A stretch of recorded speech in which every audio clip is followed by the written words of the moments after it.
এই সময়ে বেশিরভাগ প্রবাসীর প্রশ্ন হলো আমি দেশে গিয়ে আসতে পারবো কিনা, বিশেষ করে যাদের ইকামা এক্সপায়ার, ইকামা হয়নি কিংবা ইকামাতে এক্সিট আছে অথবা অবৈধ। দর্শক, সৌদি সরকার সবসময় কিন্তু অবৈধ প্রবাসীদের ক্ষেত্রে একটু কঠোর ছিল, এখনও অনেকটাই কঠোর। অদূর ভবিষ্যতে আমি জানি না, হয়তো বা আরও কঠোর হতে পারে। বিশেষ করে আমরা অনেকেই মনে করি যে ইকামা এক্সপায়ার হলেই আমি অবৈধ। না, বিষয়টি এমন না। ইকামা এক্সপায়ার মানে আপনি অবৈধ নন। অবৈধ কাকে বলা হয়? যারা কাজ থেকে পালিয়ে গেছে হুরুপ্রাপ্ত, যাদেরকে এক্সিট দিয়েছে, সময় মতো দেশে যায়নি, কিংবা যারা সৌদি আরবে বর্ডার দিয়ে এসেছে কোনো ভিসা নিয়ে, তাদেরকে বলা হয়। আপনার যেহেতু ইকামা এক্সপায়ার, এক্ষেত্রে সৌদি শ্রম আইনে আপনাকে অবৈধ ঘোষিত করে না, আপনি অবৈধ নন। আর যদি আপনি অবৈধ হতেন তাহলে আপনাকে বিনা শর্তে কাফালা হওয়ার সুযোগটা সরকার দিত না, যা গত 3 থেকে 3.5 বছর ধরে চলমান আছে। তা আসলে আজকে যে বিষয়টি জানাতে চাচ্ছি, যারা প্রশ্ন করেন যে আমি আসতে পারবো কিনা, আমরা সবসময় একটা সন্দেহজনক তথ্য দিয়ে থাকি আপনাদেরকে। কেন দিই? কারণ বর্তমানে যারা সৌদি আরবে আসতে চাচ্ছেন, বিভিন্ন সমস্যার কারণে সৌদি আরব থেকে গিয়েছেন, তাদের অধিকাংশই কিন্তু এয়ারপোর্ট থেকে ফেরত যাচ্ছে। এখন 1-2 জন কোনো কারণে সৌদি আরবে প্রবেশ করতে পারলে তারা কিন্তু তথ্য ছড়িয়ে দিচ্ছে যে আমি প্রবেশ করতে পারতেছি, আপনিও পারবেন। আসলে বিষয়টি এমন হয় না, অনেকের ক্ষেত্রে উল্টা হয়। অধিকাংশ প্রবাসীকে এয়ারপোর্ট থেকেই ফেরত পাঠিয়ে দেয়। আবার 2-1জনকে যদিও এয়ারপোর্ট থেকে সৌদি আরবে প্রবেশ করতে দেয়, তাদেরকে অন্তত কয়েক ঘন্টা আটকিয়ে তারপরে ছাড়ে।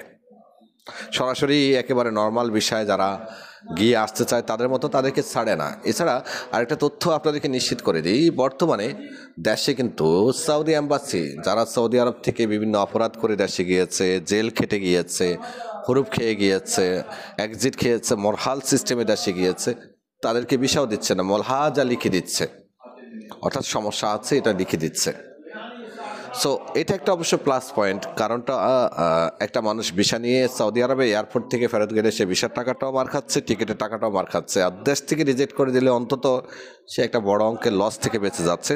এরপরও যারা প্রশ্ন করেছেন তাদের জন্য জানাচ্ছি কারা আসতে পারবেন। উদাহরণস্বরূপ, আপনার ইকামার মেয়াদ নেই, আপনি দেশে গিয়েছেন স্পেশাল এক্সিট নিয়ে অ্যাম্বাসির মাধ্যমে অথবা বিনমিশাল ট্রাভেলসের মাধ্যমে কিংবা অন্য কোনো মোয়াজ্জেফের মাধ্যমে বৈধ প্রক্রিয়াতে আপনার সৌদি আরবে নতুন বিষয় আসতে এখন পর্যন্ত আমি বলবো সমস্যা নেই। অদূর ভবিষ্যতেটা বলতে পারতেছি না, আসা যাচ্ছে।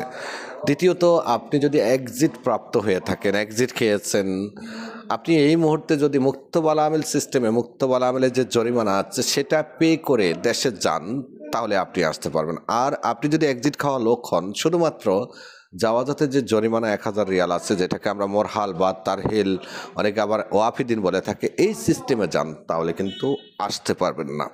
এছাড়া উমরা বিষয়ে যারা ধরা খেয়ে দেশে গিয়েছেন অথবা যারা উমরাতে এখনও সৌদি আরবে আছেন, কাজ করতেছেন, আপনি সৌদি আরব থেকে দেশে গেলে আসতে পারবেন না। কারণ হলো আপনাকে মোখালেফ বলা হয়, আপনি সৌদি আরবের শ্রম আইন লঙ্ঘন করেছেন। ধরা খেয়ে যারা দেশে গিয়েছেন পুলিশের মাধ্যমে অথবা মুক্তবালা আমেল বিভিন্ন সময় যাদেরকে আটক করে দেশে পাঠিয়েছে শ্রম আইন লঙ্ঘনের অপরাধে, এই ধরনের লোকেরাও কিন্তু সৌদি আরবে নতুন বিষয় প্রবেশ করতে পারতেছে না। এখন হলো প্রশ্ন যে কতদিন, আসলে এটা কতদিন আমি নির্দিষ্ট বলতে পারতেছি না। কারণ যখন আমরা প্রিন্ট আউট তুলি সেখানে মানা উৎখল, মানা মানে নিষিদ্ধ, আর উৎখল মানে হলো প্রবেশ, অর্থাৎ প্রবেশ নিষিদ্ধ একটা লেখা চলে আসে। এরপর অনেকে রিস্ক নেয়, 100 জনের মধ্যে 1-2 জন ঢুকতে পারে, 2-4-5 জন ঢুকতে পারে, কেউ হয়তো কথার ছোটে ঢুকতে পারে, কেউ হয়তো বাসা দিয়ে বোঝাতে পারে, কারো হয়তো কফিলের সাথে ইমিগ্রেশন অফিসারের খানদানের মিল আছে, ছেড়ে দিচ্ছে। এটা হলো মানবতা বা মানবিক দিক বিবেচনা করে ঢুকতে দেয় 2-1 জনকে 100 জনের মধ্যে, আর বাকি বেশিরভাগ লোককে কিন্তু এয়ারপোর্ট থেকে ফেরত পাঠিয়ে দিচ্ছে। আমি আবারও বলছি, যদি আপনার ইকামা এক্সপায়ার হয় অথবা আপনার ইকামা হয়নি, আপনার কোনো হুরুপ খরচের সমস্যা নেই, সেক্ষেত্রে আপনি দেশে গিয়ে আসতে পারবেন।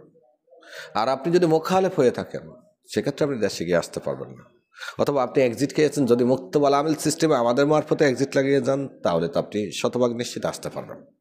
যারা আসছেন ইকামা এক্সপায়ার, দেশে যেতে চাচ্ছেন আবার আসতে চাচ্ছেন, ইকামার টাকা বেশি আসছে, যোগাযোগ করুন আমাদের সাথে, আমরা চেষ্টা করবো আপনাকে সঠিক ওয়েতে সঠিক নিয়মে দেশে পাঠানোর জন্য। অথবা আপনি চাইলে অ্যাম্বাসির মাধ্যমেও যেতে পারেন, খরচ লাগবে না, তবে সময়টা একটু বেশি লাগবে। বিনমিশাল ট্রাভেলসের যে কোনো একটা শাখায় যোগাযোগ করুন। দাম্মাম, রিয়াদ, মক্কা, জেদ্দা, যে কোনো একটা শাখায় নাম্বার স্ক্রিনে দেওয়া আছে, কল করুন আপনার যে কোনো তথ্যের জন্য, যে কোনো সেবার জন্য। চলে আসুন আমাদের ফিজিক্যালি যে কোনো অফিসে। আল্লাহ হাফেজ।